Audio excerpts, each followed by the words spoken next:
Hey guys, so this is a follow-up video to my contest response to Brent0331's current contest. I said I was going to do a breakdown. The 10-minute time hack for reviewing all of your gear is kind of tight, so I felt like I was kind of rushed, and I just wanted to go over two of the setups, my PLCE setup and my rucksack breakdown, just a little more detail to go over how it's set up and why I chose what I chose. So a lot of people are aware PLCE, is the Brit style gear. A lot of UK companies or UK forces and European forces, the Dutch, use this kind of setup. So these are what I bought used off eBay. You can't beat that. And then the Yoke. It came with a belt, and I'll show you kind of what I did here. This attachment system for the PLC gear is different from Molly. The newer Osprey stuff, I believe, does have the Molly, but I like the older style, the DPM camo, and the material is very rugged and robust. So again, I bought these. The one thing I don't particularly care for on the PLCE gear is the Spanish buckle. I guess it does work as a quick release. However, reattaching it can be a little difficult.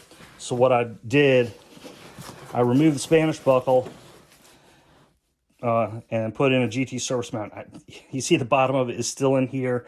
I didn't want to completely destroy all this because there's a path under here that I used for this shock cord, and the shock cord is used to help keep the pouches tight together so they don't bounce around as much. And then just added a little webbing, and that way it's one-handed. You come in here and reach back and pop it closed, and it's easy enough. So I wasn't a big fan of the PLCE magazine pouches, and the set that I had did not come with a commander's pouch, so I had to kind of come up with some ideas and kind of rework this. So what I did, if you look at the inside here,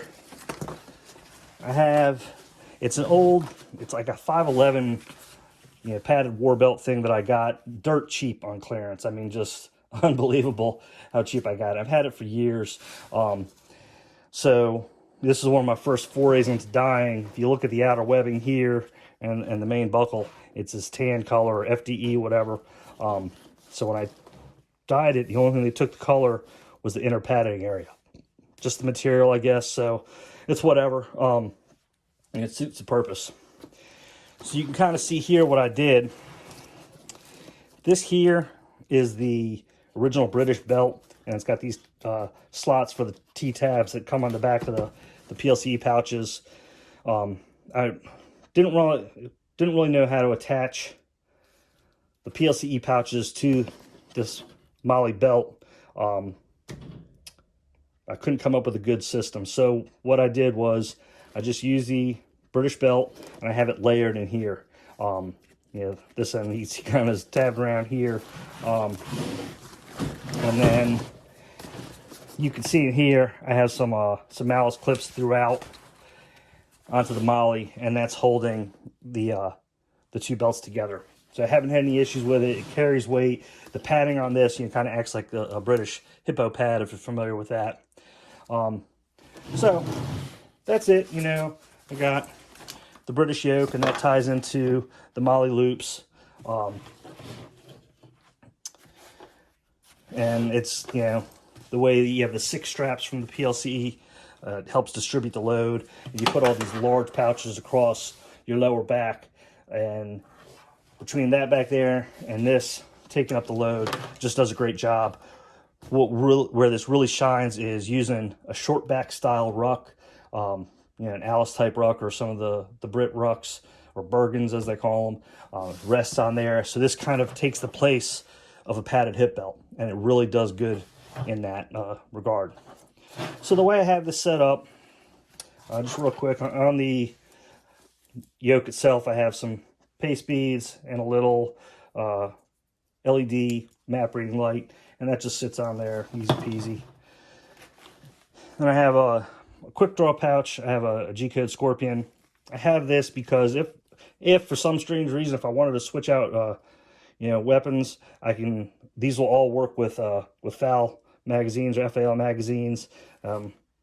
So what I've done, I added a bungee cord retention on this, which can be, just pulled out the way regular. What I did, I took a little piece of Kydex, and you can kind of see it's got a little bend out to it. So I can also pop that out, and that'll release it also. And then that just slides in. So next coming around, triple AR mag pouch. It's Tactical Tailor 1. Not much to say about that. This will take 2 FAL mags. I would have to put something in the bottom to prop them up, but an ace bandage or something is easy enough. Around next is a Blue Force Gear Trauma Kit Now pouch, and then on top I have a tourniquet. There's a side pouch for some shears, and the way this works, you grab that and it pulls up and folds out. That's just your basic contents. I got a Israeli bandage, some gauze, an old, the real old school battle dressing, some more gauze pads in the back there, compressed gauze. I have some tape on a card back there, burn dressing, chest seals, a nose hose with some lubricant, and a needle for chest decompression.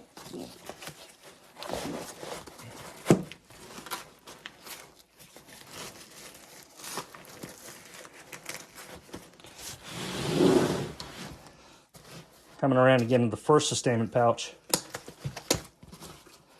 There's a little pocket up in the top flap here, which is great for water purification tabs. They just sit right up there.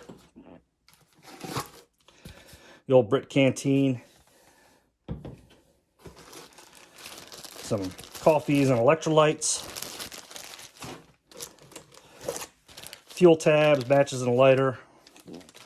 And that sits in this front kind of like slot pocket. And then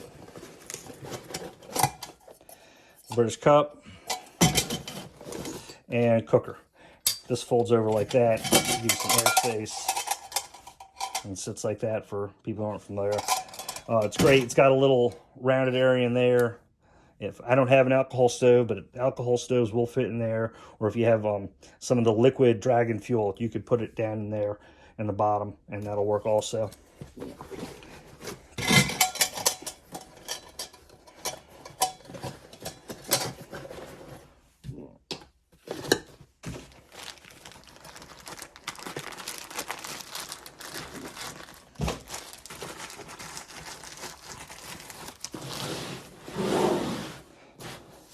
Next sustainment pouch.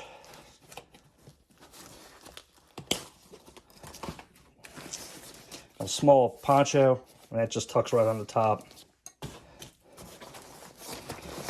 And then a wet weather bag. And here is socks, some wool socks, and it's a lightweight, like wool blend shirt. I just have to pull it out.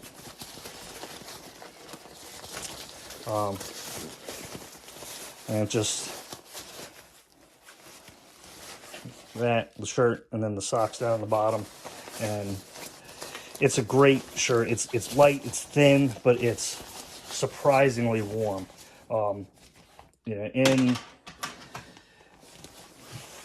In this scenario that Brent gives in this scenario, or in the contest, it talks about 40 degrees, or I'm sorry, down in nighttime getting down to 30 degrees and cold, and you're sitting in a hide for recon, and sitting static in cold, wet weather is just beyond miserable. Anyone who's been in that position knows it's one thing to be cold and wet, it's another to be cold, wet, and just sitting and not moving. That really takes the fun out of things. Next pouch, coming around. Hot hands, again, that kind of falls into the mission from before. Rifle cleaning kit. Have a backup compass that was tucked away in the back, and that's dummy corded back around to the back side here. I should note these are the some of the original connection points. They're metal. I covered them up with 100-mile-an-hour tape just to keep them from clanging around.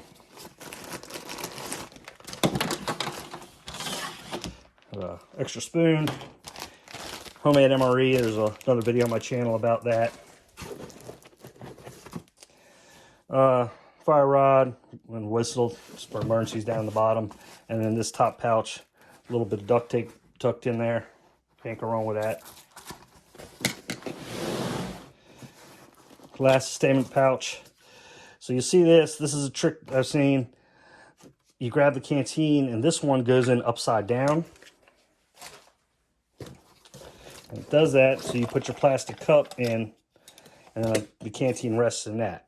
Okay, so if anyone has ever heated up their canteen cup in a foxhole and then burnt the hell out of their lips after heating it up with some trioxane bars, I like having that plastic cup to help prevent myself from getting burned.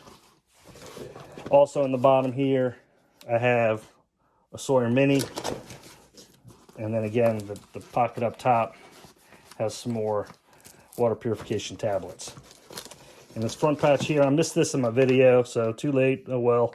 I have batteries, some AAAs, and some AA's, and that slides in there. Little carabiner with some electrical tape on it. Tucked in here, have a Mora knife, fashioned a kind of a clasp with some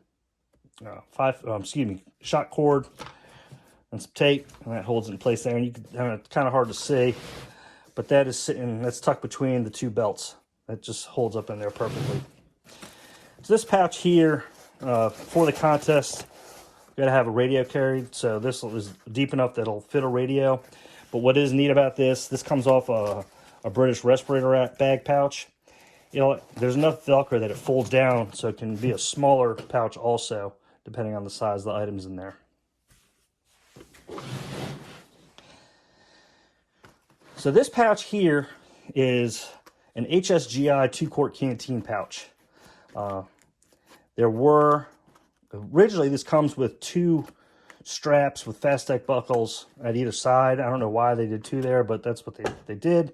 I didn't like that. I don't want to have to deal with 2 of them. So I added my own, I had a little piece here with the Fastech buckle, and I used a slick clip to hold onto this molly on top. And I had one of these any which way connection points, and that's attached to the molly on the front of the pouch, and that works. There is Velcro, but I have that silenced.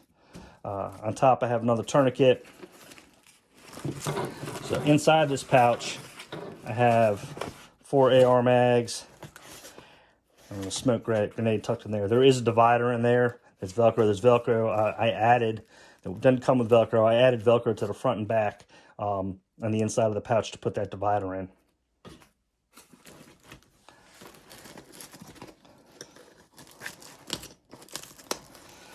This small pouch here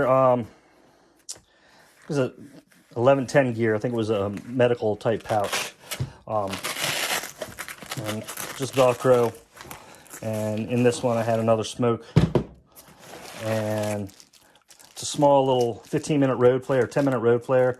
And these small ones are kind of cool. They don't take up much space. It gives you a signaling device or emergency fire starting device if needed.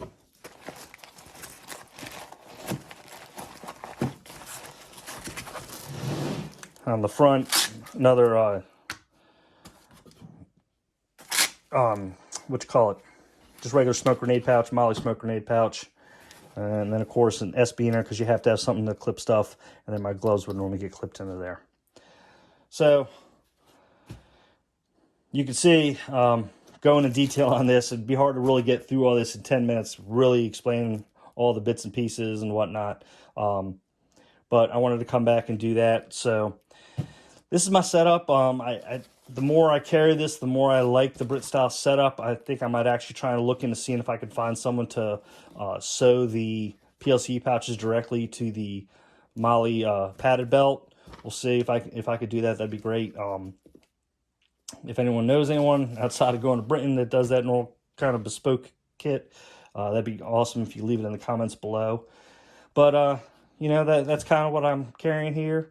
So let me know what you think. If you got any comments, questions, concerns, leave comments below. Thanks a lot.